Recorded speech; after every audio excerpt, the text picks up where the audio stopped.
Pemirsa, ketika menyebut kota pendidikan di Jawa Timur, Kabupaten Jember menjadi rujukan pendidikan yang kualitasnya tak kalah bersaing. Beberapa perguruan tinggi negeri maupun swasta menjadi salah satu pilihan yang cukup diperhitungkan oleh masyarakat. Salah satunya adalah Sekolah Tinggi Ilmu Ekonomi Mandala Jember yang menjadi perguruan tinggi swasta pertama di Jawa Timur bagian timur. Sejak tahun 1978, pasang surut perjuangan terus dilakukan dalam mempelopori pendidikan di bidang manajemen dan ekonomi. Namun seiring perkembangan zaman tentu menjadi salah satu alasan bagi kampus untuk terus melakukan inovasi. Salah satunya dengan langkah Sekolah Tinggi Ilmu Ekonomi Mandala Jember yang bertransformasi menjadi Institut Teknologi dan Sains Mandala. Bagaimana bentuk upaya yang dilakukan oleh perguruan tinggi swasta tertua di Jember ini? Selengkapnya akan kita bahas bersama Ketua Sekolah Tinggi Ilmu Ekonomi Mandala Jember dalam tajuk Dialog.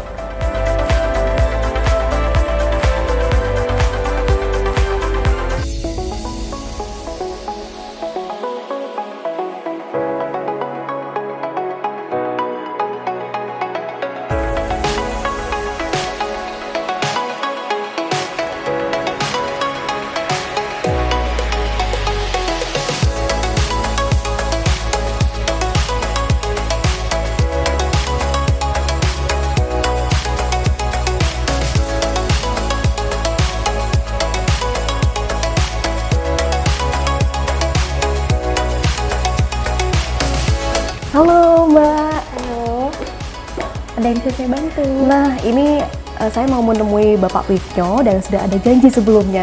Iya, sudah ditunggu. Oh, udah ditunggu? Silakan. Oke, siap. Terima kasih Mbak.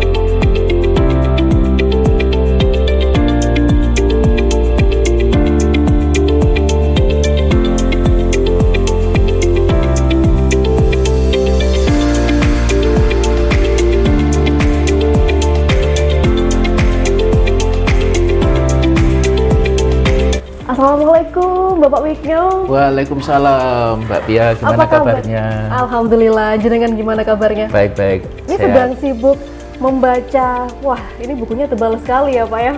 Biasa ya, tugas dosen yang gini membaca ini ya, untuk Aduh. persiapan ya harus Memang ada harus. referensi yang baru gitu ya. Baik. Iya.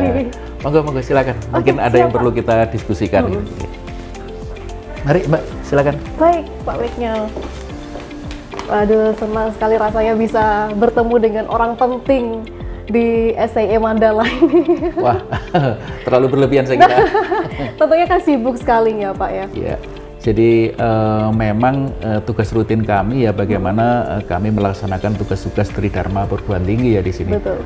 Tugas rutinnya yaitu, tapi hal yang lebih penting biasanya tentu kami sebagai pimpinan yang diberi amanah untuk mengelola lembaga ini. Kalau kami sih banyak bicara yang terkait dengan konsep bagaimana pengembangan kampus ini ke depan. Baik, jadi memang konsep itu perlu dipersiapkan dan perlu didiskusikan lebih siap begitu ya Pak? Iya. Nah, terkait dengan SIE Mandala ini merupakan kampus atau perguruan tinggi swasta pertama di Jawa Timur bagian timur ya Pak ya? Dan bagaimana sekarang eksistensinya? Iya, jadi alhamdulillah dari tahun ke tahun, jadi setelah kami berdiri mulai tahun 1978 dari ABM itu ya, Akademi Bank dan Manajemen Mandala. Terus kami melakukan pergerakan-pergerakan, melakukan akselerasi bagaimana lembaga pendidikan ini bisa lebih diterima oleh masyarakat. Dalam artian nanti ya lulusan kami itu benar-benar juga bisa sesuai dengan harapan masyarakat. Mereka bisa bekerja dengan baik, mereka bisa bekerja sesuai dengan harapannya, dan mereka berkontribusi banyak untuk bangsa dan negara ini. Baik, kalau misalkan jumlah dari mahasiswa dan tenaga pendidik di tahun ajaran terakhir ini berapa Pak? Ya alhamdulillah, jadi dari tahun ke tahun kami terus meskipun situasi pandemi ya, dari tahun ke tahun terus mengalami pergerakan ya, akselerasinya luar biasa. Jadi 2 tahun terakhir mahasiswa kami itu sekarang ini sudah hampir 2.000 ya, 1.890-an. Itu student body kita yang ada di PD Dikti itu 1.800 lebih lah.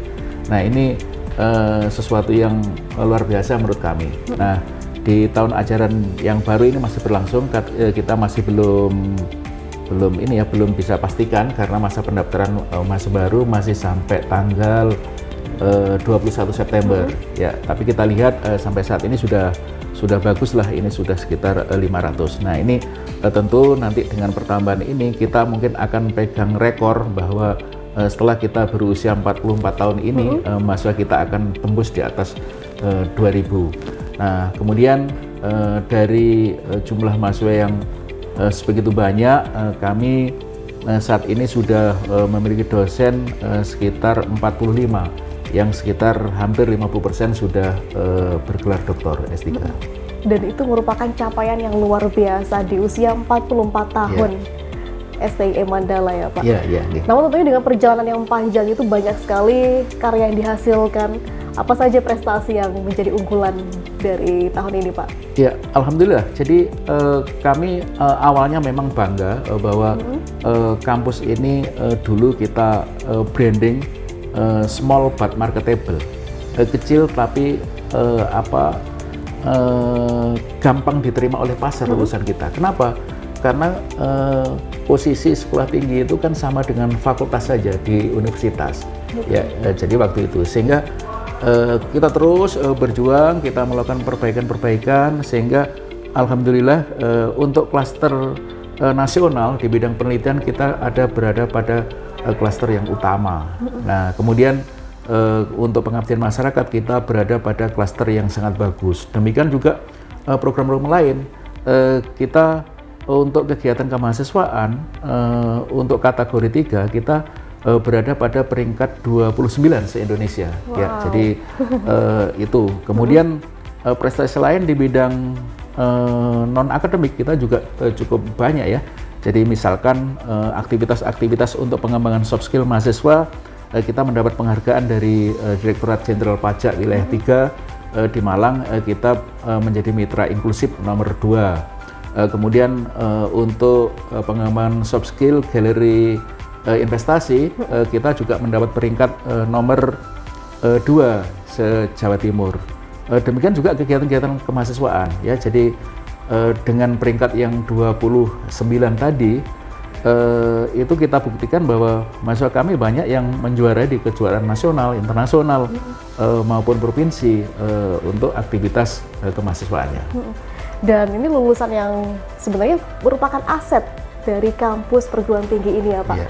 Dan selama ini lulusan ini kemana saja? Apakah ada kerjasama juga dari STIM Mandala dengan industri atau bagaimana? Ya, alhamdulillah. Ya, jadi kami per wisuda pada 6 bulan yang lalu, lulusan kita, alumni kita itu sudah hampir 7.000 lulusannya. 7.000 ya, lulusan. jadi itu sudah tersebar di beberapa instansi. Awalnya karena Mandala ini identik dengan kampus bisnis, maka sebagian besar mereka banyak berkiprah di perbankan. Meskipun di pemerintahan juga banyak yang kemudian menjadi wirausaha sukses juga banyak. Ya, jadi kemudian untuk meningkatkan kualitas lulusan juga dan penyerapan lulusan kita dengan program Merdeka Belajar Kampus Merdeka saat ini yang terus digerakkan oleh pemerintah, tentu kerjasama kita dengan dunia industri terus berjalan. Bahkan termasuk mahasiswa yang punya kegiatan wirausaha di rumahnya misalkan ya, itu bisa kita konversi. Mereka mengelola usahanya sendiri di rumah, kemudian bisa kita konversi, kita anggap mereka sudah mengikuti kuliah di kampus ini selama 1 semester ya. Jadi mereka tidak perlu kuliah di sini, tapi mereka kita anggap sudah lulus 1 semester maksimal 20 SKS. Nah, saya kira ini adalah terobosan-terobosan bagaimana lulusan kami itu nanti itu tidak hanya mereka memiliki kemampuan hard skill-nya saja yang ditunjukkan dengan indeks prestasi yang bagus, tapi soft skill ya, inisiatif, kreatif, bagaimana mereka bisa bekerja sama dan sebagainya, itu mereka mandiri. Nah, itu itu yang kita inginkan lah.